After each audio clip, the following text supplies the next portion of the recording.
Join Tiny Tales. Paradise for the Shepherd Boy Who Learned to Tell the Truth. A moving bedtime story for kids. This educational kids' story teaches that lies destroy trust through colorful animations and a warm narration. Perfect for bedtime or classroom learning. Subscribe for weekly fairy tales and moral stories. The Shepherd Boy Who Learned to Tell the Truth. Chapter 1. Sammy's Playful Days. In a sunny valley surrounded by rolling green hills and dotted with wildflowers, there was a small village called Cloverfield. The village was a cheerful place, with cobblestone paths, cozy cottages, and a bubbling brook that sang as it flowed through the center of town. In Cloverfield lived a 12-year-old shepherd boy named Sammy, known for his bright eyes, quick laugh, and a mischievous streak that often got him into trouble.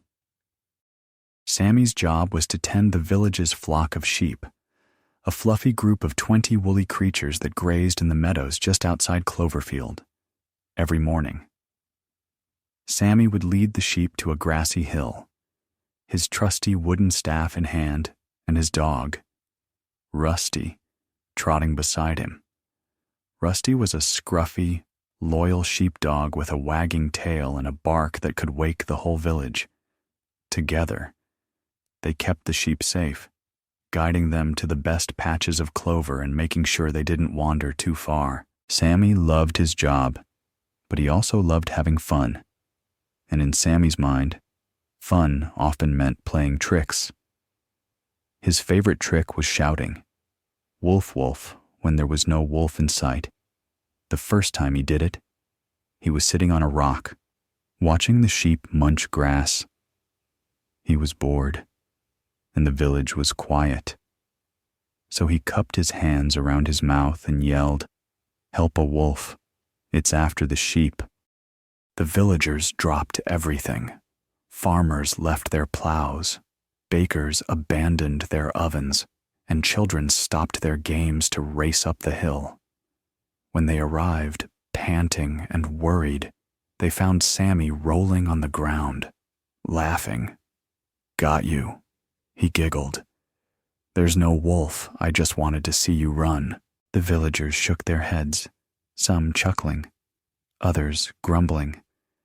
"Sammy, that's not funny," said Mrs. Baker, who'd left a batch of bread burning in her oven. "You scared us." But Sammy just grinned. "Oh, come on. It was a little fun. You should have seen your faces." The villagers returned to their work, and Sammy went back to watching the sheep. But the thrill of the prank stuck with him. A few days later, he tried it again. "Wolf, wolf," he shouted, his voice echoing across the valley. Once more, the villagers came running, only to find Sammy laughing and the sheep grazing peacefully. This time, even Rusty tilted his head, as if to say, "Really, Sammy." "Sammy, you can't keep doing this," said Mr. Miller, the blacksmith, wiping sweat from his brow. "We have work to do." I know, Sammy said, still chuckling. "But it's so funny." The villagers sighed and trudged back to Cloverfield. Sammy's pranks became a regular event. Every few days, he'd shout about a wolf, and the villagers would rush to help, only to find no danger at all. Sammy thought it was the best game ever, but the villagers were growing tired of his tricks. Chapter 2. The Trick Backfires. One sunny afternoon, Sammy decided to take his prank a step further. He'd noticed that the villagers were slower to respond lately, so he thought he'd make the trick even bigger. He climbed onto a large rock, took a deep breath, and shouted louder than ever, "Wolf, a giant wolf, it's huge, and it's chasing the sheep, help." This time, the villagers hesitated. "Is Sammy at it again?" Mrs. Baker muttered, pulling a tray of cookies from her oven. "Probably another trick," said Mr. Miller, hammering a horseshoe.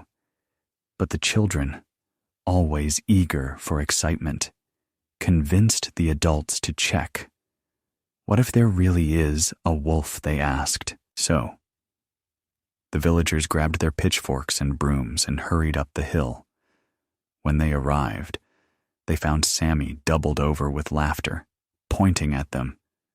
"You fell for it again," he crowed. "There's no wolf. You're so easy to fool." But this time, the villagers weren't amused. Mrs. Baker crossed her arms. "Sammy, this has gone too far." "You're wasting our time," Mr. Miller nodded. "We have crops to tend and chores to do. You can't keep crying wolf for fun." Sammy's smile faded. He hadn't expected them to be so upset. "It's just a joke," he mumbled. "I didn't mean any harm." "Maybe not," said Mrs. Weaver, the village seamstress. "But jokes like this make it hard to trust you. What if there's a real emergency?" Sammy shrugged. "Kicking a pebble? Fine, I'll stop." But deep down, he didn't think it was a big deal. The villagers would always come running. Right. They cared about the sheep, and they cared about him. He was sure of it. That night, as Sammy led the sheep back to the village pen, Rusty nudged his hand with a wet nose. "What's wrong, boy?" Sammy asked, scratching Rusty's ears. Rusty let out a low whine, as if he knew something Sammy didn't. But Sammy just laughed it off and went home to bed, dreaming of his next big prank. Chapter 3: The Real Wolf. A few days later, Sammy was back on the hill with the sheep. The sun was high, the sky was clear, and the sheep were happily nibbling clover. Rusty lay nearby, his ears perked, sniffing the breeze. Sammy was tossing pebbles into a puddle, bored again. He thought about shouting wolf, but remembered the villagers' stern faces. "Maybe I'll give it a rest," he muttered. But then Rusty stood up, his fur bristling. A low growl rumbled in his throat. Sammy frowned. "What's up?" "Rusty?" he asked, following the dog's gaze. In the distance, near a cluster of trees, something moved. Sammy squinted and saw a sleek gray shape slinking through the grass. Its yellow eyes glinted, and its long tail swished. It was a wolf, a real one. Sammy's heart raced. "Oh no," he whispered. The wolf crept closer, its eyes locked on the sheep. One of the lambs, a fluffy white one named Snowball, wandered too far from the flock. The wolf crouched, ready to pounce. "Wolf, wolf," Sammy shouted, waving his staff. "Help, a real wolf." His voice cracked with panic as he ran toward the sheep, trying to herd them together.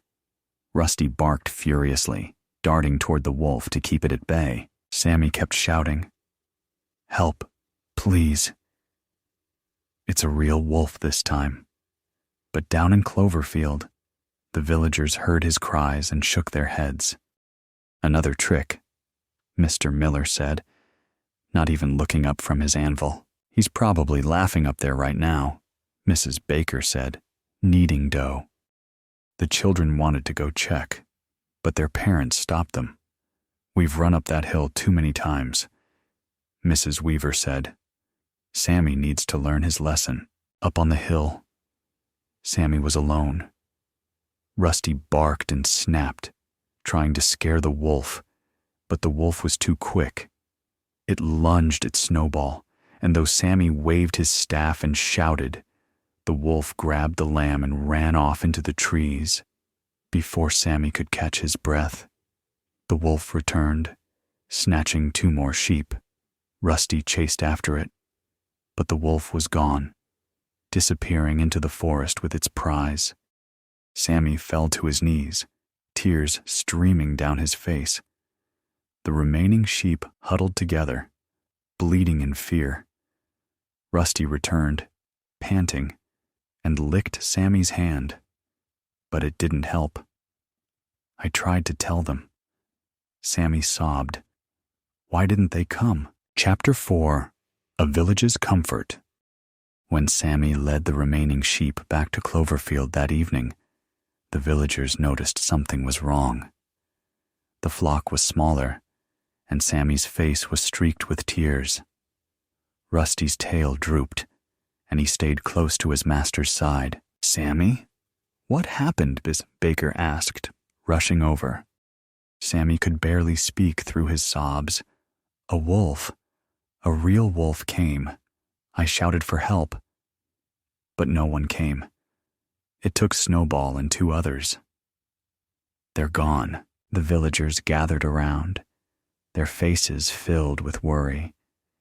Mr. Miller put a hand on Sammy's shoulder. Oh, Sammy, we thought it was another trick. We're so sorry. Mrs. Weaver knelt beside him. We should have listened. This is our fault, too. Sammy shook his head. No, it's mine. I lied so many times. And now you don't trust me. I should have never played those tricks. The villagers exchanged guilty looks. They hadn't meant to ignore a real emergency, but Sammy's pranks had made them doubt him. Mrs. Baker hugged Sammy tightly. We're here now, she said, and we're going to help you. The village elder, Mr. Grayson, a kind man with a long white beard, spoke up. We can't bring back the sheep that were lost, but we can make things right. Let's work together to catch that wolf and help Sammy rebuild the flock. Sammy wiped his eyes, surprised. You'd do that for me, after all my tricks. Of course, Mrs. Weaver said. You're part of Cloverfield. We take care of each other. Chapter 5. The Plan to Catch the Wolf. The next morning, the villagers gathered in the town square to make a plan. Mr. Grayson explained that wolves often returned to the same place if they found food there. We'll set a trap, he said, but we need to be clever, not forceful. Wolves are smart. Sammy, still feeling guilty, raised his hand. I want to help, he said. I know the hill better than anyone, and I owe it to the sheep. The villagers smiled, proud of Sammy's determination. They spent the day building a trap. Mr. Miller crafted a sturdy net from ropes, strong enough to hold a wolf. Mrs. Baker and the children gathered apples and bits of meat to use as bait. Mrs. Weaver sewed a large cloth to cover a pit they'd dig near the hill. Sammy and Rusty scouted the best spot, near where the wolf had appeared. That evening, the villagers worked together to dig a shallow pit, just deep enough to hold the wolf without hurting it. They covered it with the cloth and sprinkled grass on top to disguise it. The bait was placed in the center, and the net was hidden nearby, ready to be pulled tight. Sammy and Rusty stayed on the hill, keeping watch. The villagers hid behind bushes, ready to spring the trap. As the moon rose, the wolf returned, its nose twitching at the smell of the bait. It stepped cautiously onto the cloth, and with a soft thud, it fell into the pit. The villagers pulled the net, trapping the wolf inside. Hooray! The children cheered, and Sammy let out a sigh of relief.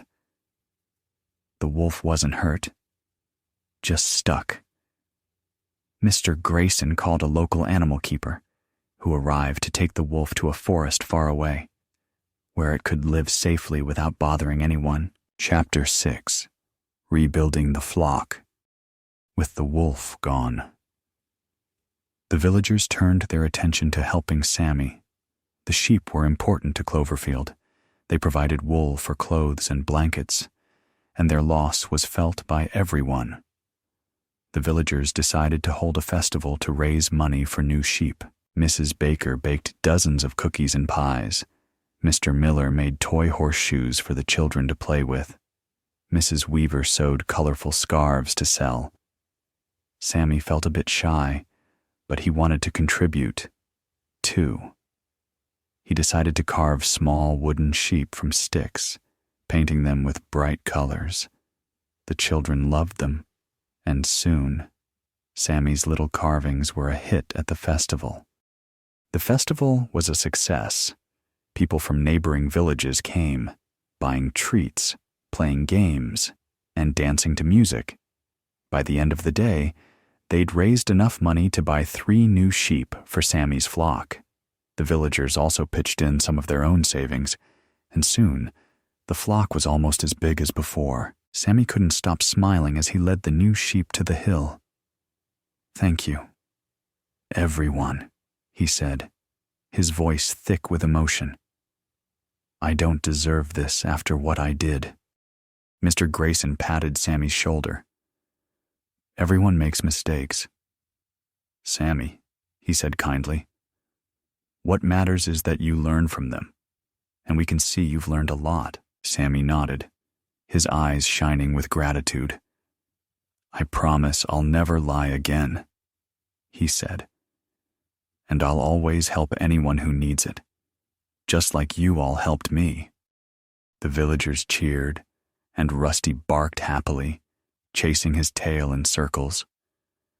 Cloverfield felt like a family again, stronger than ever. Chapter 7. A New Sammy. From that day forward, Sammy was a changed boy.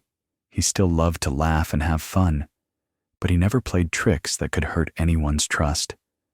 Every morning, he led the sheep to the hill with Rusty by his side, but now he took his job more seriously.